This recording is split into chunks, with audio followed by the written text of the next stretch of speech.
I'm going to do player card analysis for the Hobbit, Overhill, and Underhill expansion.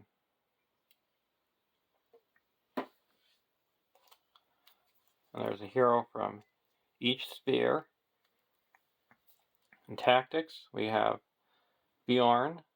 He's a 12 threat tactics hero. 0, 5, 1, 10. Bjorning warrior. Sentinel. Can't have attachments. Immune to player card effects. And Bjorn does not exhaust to defend. So Bjorn has the highest amount of hit points and attack of any hero in the card game. And he's perfect against low attack enemies.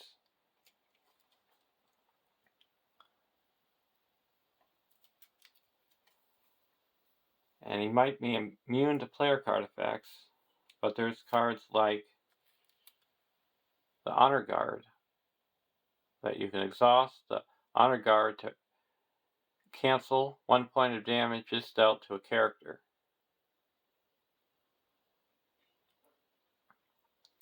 Because you're targeting the damage, not the character, when you're using that response. And if he does get destroyed, you could use Fortune or Fate to put him back into play.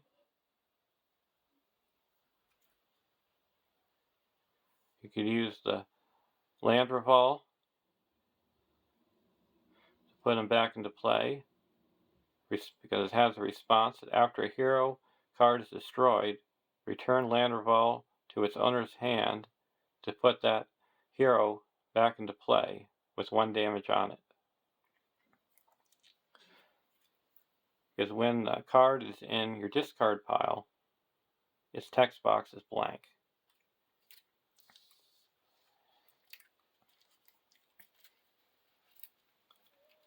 And for lore, we have Ori. He's an 8 threat lore hero. 2, 2, 1, 3 dwarf.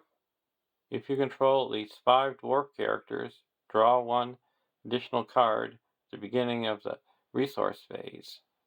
And then a dwarf swarm deck, it's easily to get 5 dwarfs on the table.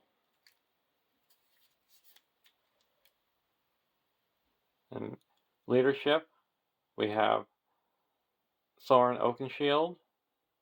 He's a 12 threat leadership hero. 3, 3, 1, 5. Dwarf noble warrior.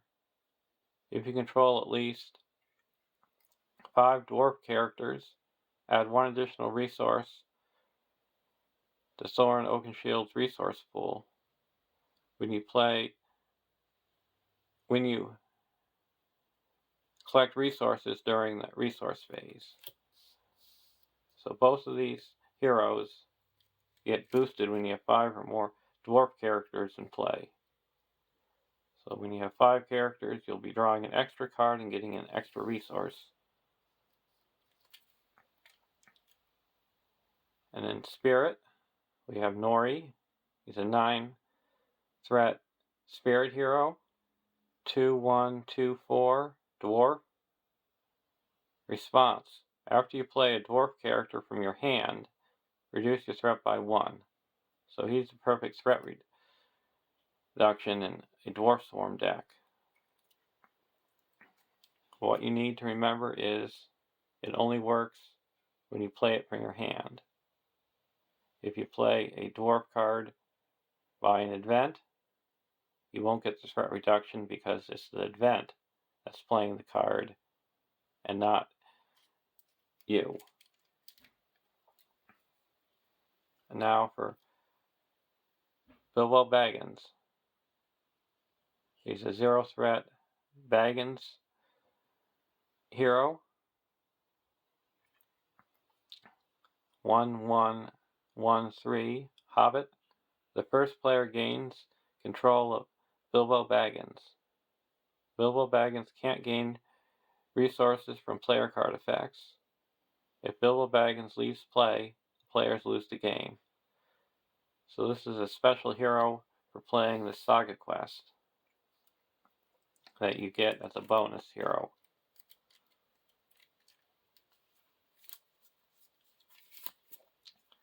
And for cards in the Baggins Spear, we have it Burglar Baggins, a 1-cost event. Action. Bilbo Baggins gets +2 willpower, attack, and defense until the end of the phase. You may spend 1 Baggins resource from Bilbo Baggins' resource pool to play this card, even if you do not control Bilbo Baggins. So in a multiplayer game, even if you don't control Bilbo, you can still play that card. Then we have the lucky number, a 1-cost event. Action. Choose a character and play, other than Bilbo Baggins. Add Bilbo Baggins' total willpower, attack, and defense to that character's willpower, attack, and defense, respectively, until the end of the phase. So that's how Bilbo can help out other characters. Then there's 3 treasure cards that you can earn in this saga. You have Sting. It's a 0-cost treasure attached to Bilbo Baggins, restricted. Bilbo Baggins gets +1 willpower, attack, and defense. Response.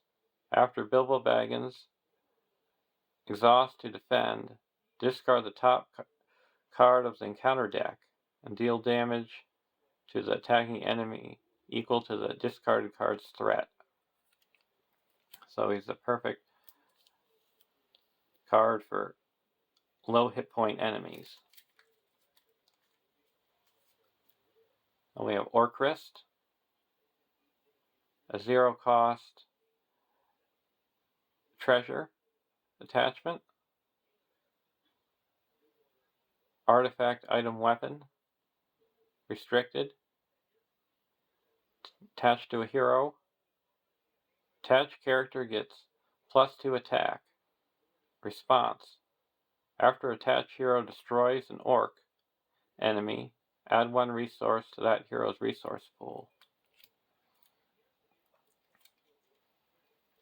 And most of the enemies in this saga are orcs. We have Glamdring, a 0-cost treasure attachment, artifact item weapon, attached to a hero, or Gandalf, restricted. Attached character gets +2 attack. Response. After attached character destroys an orc enemy, draw 1 card.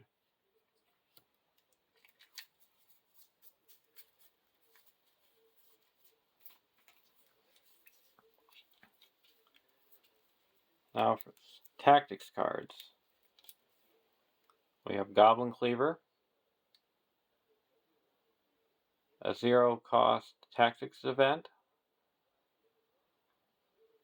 Combat action.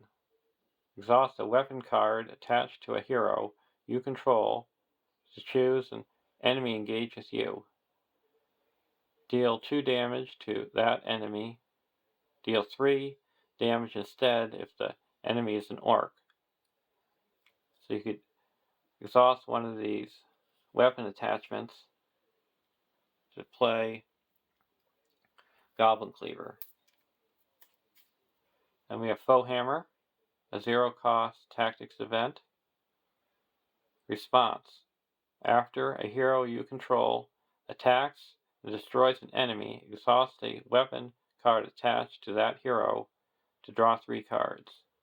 So again, you could exhaust one of the weapon attachments to trigger this, but you have to make sure that the weapon attachment that you exhaust is attached to the character that destroyed the enemy. And to help search for weapon attachments, you got Bofer. He's a 3-cost tactics ally, 2/2/0/3 dwarf. Action. Exhaust Bofer to search the top 5 cards of your deck for 1 weapon attachment. Add that card to your hand and shuffle the other cards back into your deck. And if you don't use his action, he's not that bad of a quester at 2 or attacker at 2. Now we have 3 lore cards. We have Dory, a 3-cost tactics ally, a 1/2/1/3 dwarf. Response. After a hero is assigned any amount of damage, exhaust Dory to place that damage on Dory instead. So here's a card that you can help prevent damage going on to Bjorn. You can exhaust Dory, and any damage that would have been dealt to Bjorn, you can deal to Dory.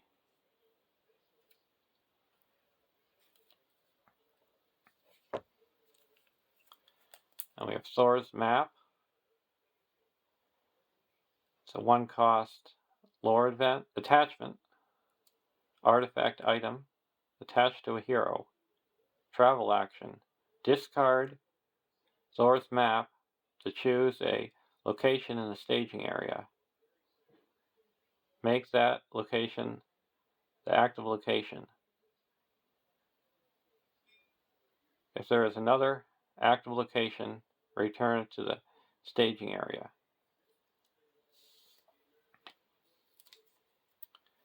And Expecting Mischief, a 1-cost lore event. Play during the quest phase, before the staging step. Action. Deal 2 damage to the first enemy revealed from the encounter deck this phase.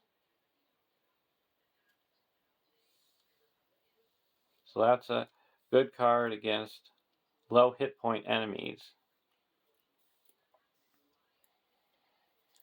And in this saga and the Dwardelf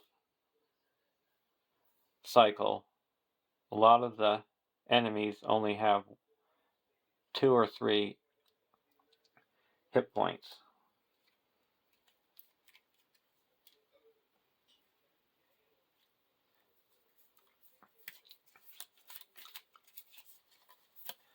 And now we have 3 leadership cards. A Cram, a 0-cost leadership attachment attached to a hero. Action. Discard Cram to ready attached hero. So he's a cheap readying card.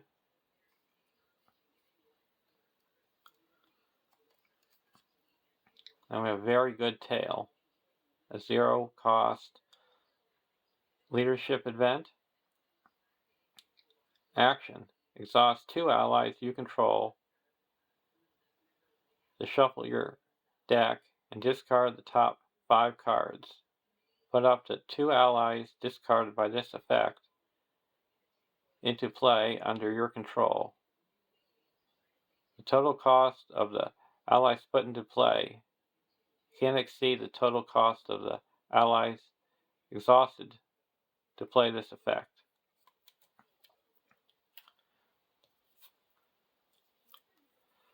For example, if you exhausted Boper and Dory,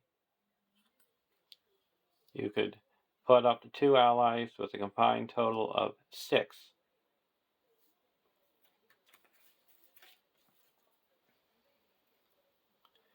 And if you reveal these 2 allies, you could only pick one to put into play because the combined total is 7.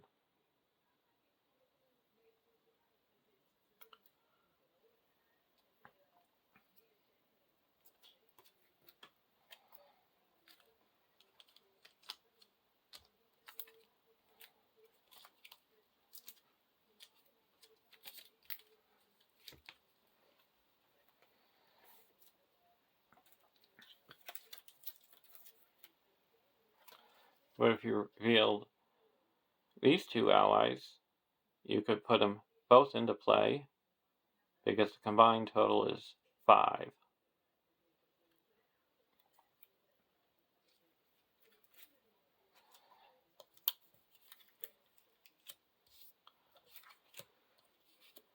And this is a good example for Nori. You would not get any threat reduction for putting those dwarfs into play because it was the event that put those characters into play.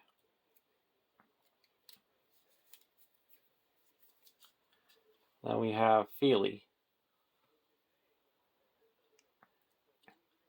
a 3-cost leadership ally, 1/1/2 1/1/1/2 dwarf. Response: after you play Feely from your hand during the planning phase, search your deck for Keely and put him into play under your control, then shuffle your deck.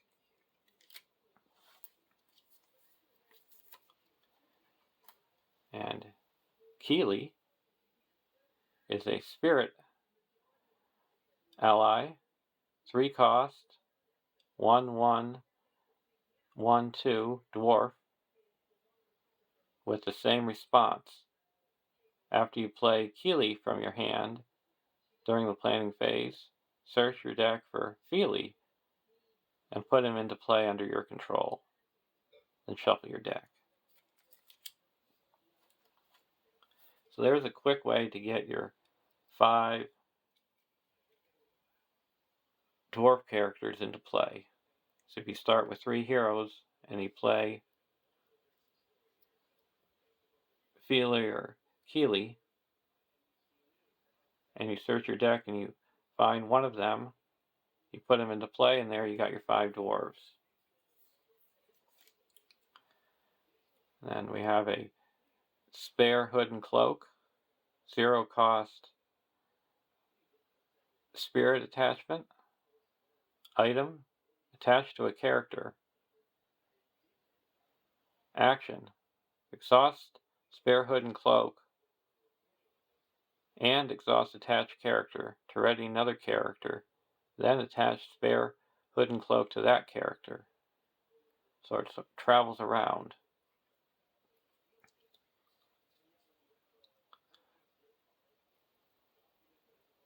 So you could attach to Nori, and then you could exhaust Nori and spare hood and cloak to go over and ready up Thorin so he could attack.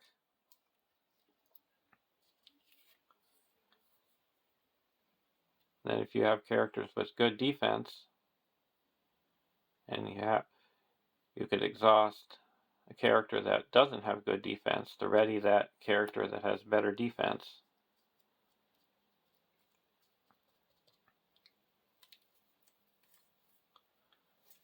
And then we have Late Adventure, a 0-cost spirit event, quest action. Exhaust a character you control that is not committed to the quest. to commit that character to the quest. So if you want to leave a character back for attack or defense, and then you get a surprise amount of threat in the staging area, you could play Late Adventure to add more characters to the quest. And the last card is Gandalf. He's a 5 cost neutral ally. 4/4/4/4. Astari. Gandalf does not exhaust to commit to a quest. Forced. At the end of the refresh phase, discard Gandalf from play. You may raise your threat by 2 to cancel this effect. So you've got a perfect quester, attacker, or defender every turn with Gandalf,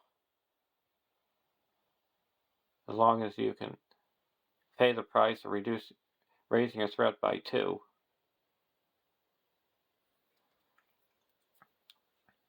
So compared to his core copy,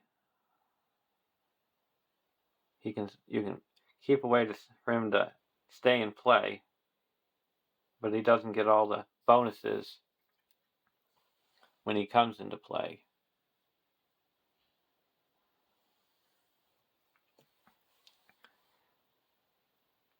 So there's the player cards of the Saga expansion. And I'm going to be playing the Saga expansion coming up using dwarfs from the dwarf starter deck and the side pool that came with it, and a dwarf deck using cards from all the other repackaged content that has been released. Of the core set, the Agmar Awakened Hero expansion, the starter decks, and the Fellowship of the Ring expansion. Have a great day.